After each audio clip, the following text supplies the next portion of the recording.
안녕하세요. 욥기를 읽어주는 남자. 이 시간에는 욥기 23장부터 26장까지 4장을 다루겠습니다. 자, 욥기는 1장과 2장에서 욥이 어떤 사람인지, 그리고 또 욥이 어떤 일을 당했는지 내용이 나오고 욥의 놀라운 그런 신앙 고백이 나오죠. 자, 그다음 이제 욥기 2장 11절부터 13절까지 욥의 세 친구가 욥을 위로하기 위해서 이제 옵니다. 자, 그리고 3장에서는 욥의 독백이 나오고 4장부터 27장까지 이 세 명의 친구들과 그 다음에 욥이 서로 번갈아 가면서 이제 논쟁하는, 그래서 저는 이제 사이클이라는 말을 썼는데, 자, 이렇게 엘리바스가 한마디 하고 그 다음에 욥이 답변하고, 또 빌닷이 말하고 욥이 답변하고, 소발이 말하고 욥이 답변하는 이런 사이클이 이제 3번 반복이 되는데, 오늘 다루려고 하는 내용은 이 세 번째 사이클의 이제 마지막 부분이라고 얘기할 수 있습니다.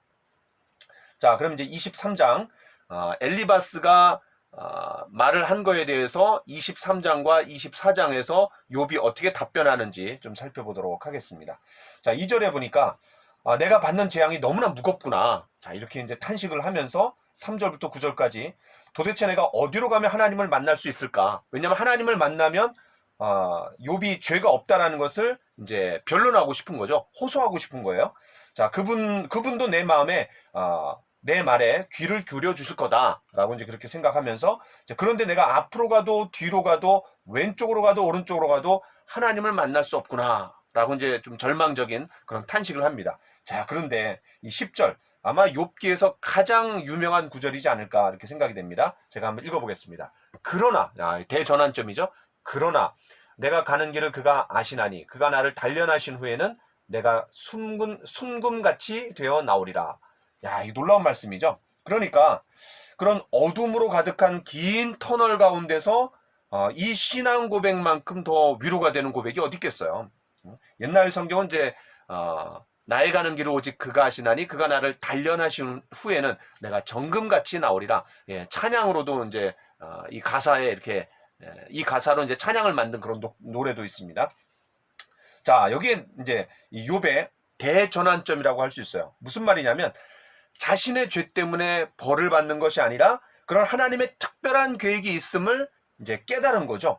그러면서 하나님의 분명한 뜻과 섭리가 있을 것이라는 그런 확신에 이제 사로잡힙니다. 그래서 이해할 수 없는 그런 환란 속에서도 그런 하나님을 향한 신뢰, 그렇죠? 그런 하나님을 향한 신뢰의 끈을 놓지 않고 있는 그런 욥의 아주 놀라운 신앙 고백이라고 할 수 있는 거죠. 욥기에 있어서 굉장한 대전환점이라고 할 수 있습니다. 자, 11절 12절 욥이 그의 명령을 어기지 않고 정한 음식보다 그의 입의 말씀을 귀히 여겼음을 고백하는데, 이제 욥이 하나님의 말씀을 얼마나 귀하게 여겼는지 알 수 있는 대목입니다. 제가 이 청년 시절에 이 말씀을 암송하면서 일정한 음식보다 하나님의 말씀을 더 귀하게 여겼다라는 이 욥의 고백이 저에게 굉장히 와닿았어요. 그래서 늘 성경을 읽는, 내가 하루에 3끼 밥 먹는 것도 중요하지만 그보다 더 중요한 게 하나님의 말씀을 가까이 하는 거구나. 이제 굉장히 제가 성경 말씀을 귀하게 여기는 하나의 근거 구절로 제가 삼았던 적이 있습니다. 자, 14절. 그런즉 내게 작정하신 것을 이루실 것이라. 그러니까 하나님의 섭리에 대한 전적인 신뢰가 잘 묻어나 있는 거죠. 15절.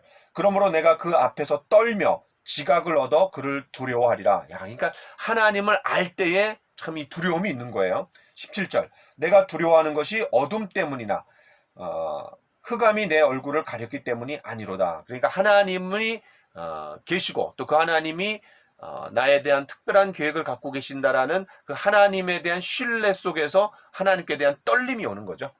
자, 그 다음에 24장은 이어서 계속해서 이제 엘리바스의 말에 대한 대답입니다. 1절부터 12절. 악인의 번영과 불공평한 세상을 고발하고 있는 거죠. 특별히 이제 2절부터 4절에 보니까 그런 가난한 자들이 악인들에 의해서 무자비하게 압제당하는 그런 상황을 묘사하고 있고요. 그 다음 이제 12절. 신음하며 상한 자가 부르짖으나 하나님이 그들의 참상을 보지 아니하시니라. 그러니까 좀 욥이 약간 불평이 있는 것 같아요. 왜냐하면 하나님께서 아무런 관심이 없으신 것 같다라는 그런 생각에 이제 불평이 있는 거죠. 욥이 사실 21장에서도 그런 인과응보 사상에 대한 문제점을 제기한 적이 있어요. 그런데 이제 여기서도 이제 그 문제점을 제기하고 있는 거죠. 바로 어둠 가운데 사는 자들을 이제 13절부터 17절까지 또 묘사하고 있습니다. 그러니까 악한 자들이 어떤 방해도 없이 잘 먹고 잘 살아간다는 거죠. 자, 그런데 18절부터 25절에 보면 그런 악인에 대한 운명이 이제 묘사되어 있습니다. 다시 말해서 마침내 하나님이 심판하실 것을 믿고 있는 거죠. 그러니까 이 정의의 저울이 균형을 맞출 때가 반드시 온다라는 것을 이제 바라보는 겁니다. 자, 25절. 능히 내 말을 거짓되다고 지적하거나 내 말을 헛되게 만들 자 누구랴? 무슨 말이에요?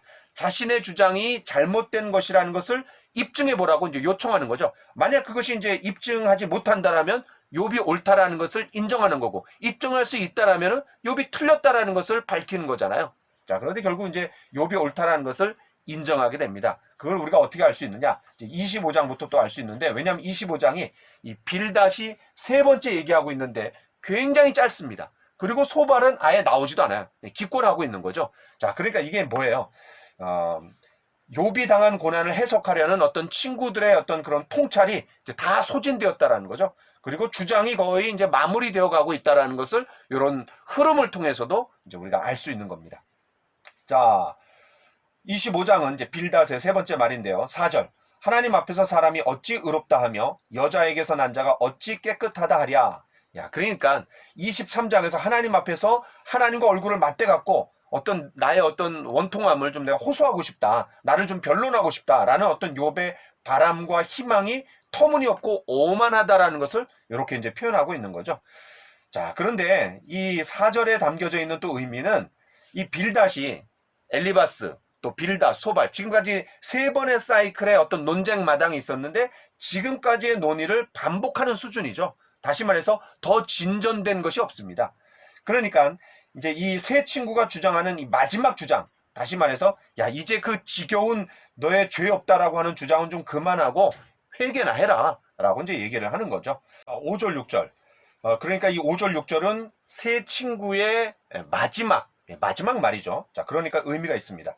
보라, 그의 눈에는 달이라도 빛을 발하지 못하고 별도 빛나지 못하거든 하물며 구더기 같은 사람, 벌레 같은 인생이랴. 그러니까 이 빌닷의 마지막 말인데 여기에 밝게 빛나는 달과 별에 비해서 구더기 같은 사람, 또 벌레 같은 인생을 날카롭게 대조하고 있는 거죠. 사실 시편 8편에 보면 하나님보다 약간 못하게 만든 사람이 인간이라고 하면서 그 인간의 위대함, 그거를 이제 찬양하고 있는 그런 내용이 나옵니다. 그거와는 완전히 대조되는 거죠. 그런 하나님보다 못한 인간 정도가 아니라 구더기 같은 사람, 벌레 같은 인생이라고 이제 그렇게 인간을 굉장히 내려 깔고 있습니다. 자, 여기까지가 이제 이 세 친구의 그런 대화였어요. 이제 마지막 26장에서 이제 욥의 답변만 이제 기다리고 있는 상황인데, 어쨌든 이 빌닷을 보면은 하늘의 중보자가 있을 수 있다라는 믿음을 이제 완전히 부정하는 거죠. 그래서 십자가의 그런 원수들이, 그런 신약 시대에 그런 십자가의 원수들이 했던 그런 모습을 아주 잘 예시해주고 있는 게 빌닷이라고 할 수 있습니다. 이 빌닷의 말은, 또 친구들의 말은 도저히 뭐 희망과 은혜라고는 찾아볼 수 없는 거죠. 자, 이런 세 친구의 말들을 이제 처음부터 우리가 마지막까지 봤는데 일관되고 있습니다. 그게 뭐예요? 아주 깔끔하고 아주 정밀한 그런 체계 속에서 말하고 있는데, 그게 뭐냐면 인과응보적인 사상에서 인정사정 없이 그냥 너는 죄다, 죄인이기 때문에 하나님이 이렇게 벌하는 거 아니냐, 재앙이 내려진 거 보면 너는 틀림없이 죄라는 것이 입증되는 거다라고 이제 공격을 해대는 겁니다.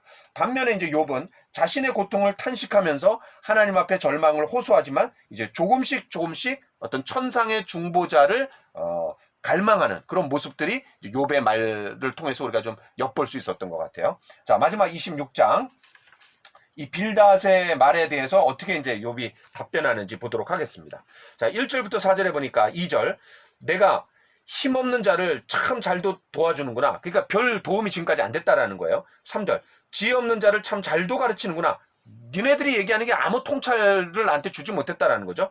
자, 4절, 누구의 정신이 내게서 나왔느냐? 그러니까 너희가 말하는 것들의 도대체 출처가 뭐냐? 이렇게 이제 다짜고짜 그냥 밀어붙이는 겁니다. 자, 5절부터 14절, 하나님의 창조의 권능을 찬양하는 거죠. 또 하나님의 위대하심을 어떤 인간의 무가치함에 이유로 여기는 그런 빌닷의 주장과는 달리 욥은 하나님의 위대하심이 인간에게 어떤 경외감을 불러일으킨다라고 주장하고 있습니다. 이 5절부터 14절을 읽으면서 창세기 1장이 여러분 아마 떠오르셨을 것 같아요. 자, 어쨌든 이런 악의 문제보다는 그런 하나님께 점점 초점이 맞추어져 가는 욥의 모습을 우리가 좀 볼 수 있습니다. 그러니까 이 하나님 앞에서 어떤 것도 감추어지지 않는다. 다 드러나게 된다라는 겁니다.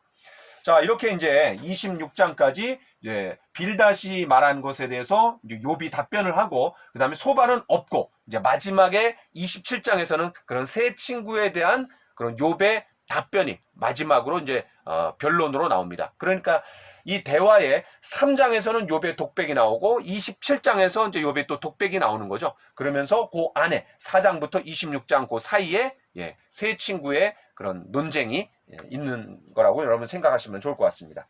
자, 이제 세 번의 사이클이 지나갔기 때문에 한번 이 중간 지점에서 다시 한번 짚고 넘어가야 될 필요가 있는 것 같아요. 자, 뭐냐면 이 욥은 하나님이 주신 놀라운 선물 때문에 하나님을 섬긴 것이냐, 아니면 하나님만으로 만족한 것일까? 이제 사탄은 전자라고 생각하는 거고 하나님은 이제 후자라고 생각하는 거죠. 자, 그럼 이걸 입증하려면 어떻게 돼요? 그런 하나님을 향한 욥의 사랑을 확인할 수 있는 유일한 방법이 뭐냐? 바로 그의 모든 소유를 한번 빼앗아 보는 거죠. 자, 그래서 이제 이런 지금까지의 그런 사건이 일어난 겁니다. 자, 그래서 세 친구가 이제 위로하러 오지만 오히려 상황을 더 악화시킬 뿐이죠. 위로가 아니라 오히려 폭력을 가하고 있다라고 해도 이제 과언이 아닙니다. 또 욥도 그렇게 실제로 이제 얘기를 했어요. 그 다음에 이제 그런 민감함, 또 상대방에 대한 어떤 민감함, 또 공감 능력이 떨어지는 이 세 친구는 욥이 뭔가 잘못해갖고 이 상황을 자초했다라고 판단하는 거죠. 그러면서 하나님이 선한 사람에게 그런 나쁜 일들을 허락하실 리가 있겠느냐.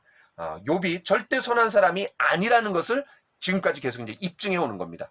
자, 이런 거는 이제 예수님 당시에 바울도 똑같은 입장이었어요. 왜냐하면 이 사람들이 예수님에 대해서 좋다고 얘기하는데 예수님이 결국은 어떻게 됐어요? 나무에 달려 십자가에 달려 죽으셨어요. 그러니까 여러분 신명기 21장 23절에 나무에 달린 자마다 다 저주받은 자라고 한 것을 보니까 틀림없이 예수는 하나님의 저주받은 자구나 라는 것을 결론을 내렸는데, 나중에 이제 부활하신 예수님을 만나고 어떻게 바뀌어요? 바로 예수님이 나무에 달린 것은 맞지만 자기의 죄 때문에 나무에 달린 것이 아니라 바로 우리들, 인간들의 죄값을 대신하기 위해서 십자가에 달리셨다라는 것을 깨닫고 완전히 뒤집어지는 거죠.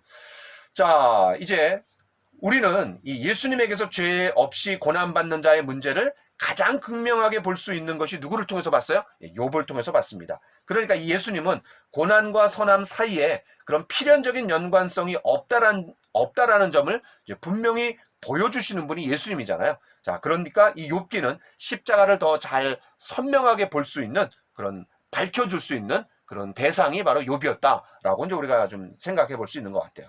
자, 여러분 베드로전서 3장 18절 한번 제가 인용해 보겠습니다. 그리스도께서도 단번에 죄를 위하여 죽으사 의인으로서 불의한 자를 대신하셨으니 이는 우리를 하나님 앞으로 인도하려 하심이라. 놀라운 표현이 나와 있죠.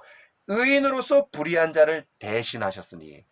욥도 의인입니다. 하나님 앞에 이제 죄가 없어요. 그 죄 때문에 벌을 받는, 또 재난을 당하는 것이 아니었잖아요. 자, 마찬가지로 예수님도 의인이지만 불의한 자를 대신해서 고난을 받으셨습니다. 자, 예수님이 그렇게 하시는 게 결코 쉽지 않았어요. 왜냐하면 예수님이 겟세마네 동산에서 어떻게 말씀하셨어요? 가능하면 피해갈 수 있도록 요청하셨죠. 이 잔을 내게서 옮기시옵소서. 여기서 잔이라는 것은 십자가의 고난이었잖아요.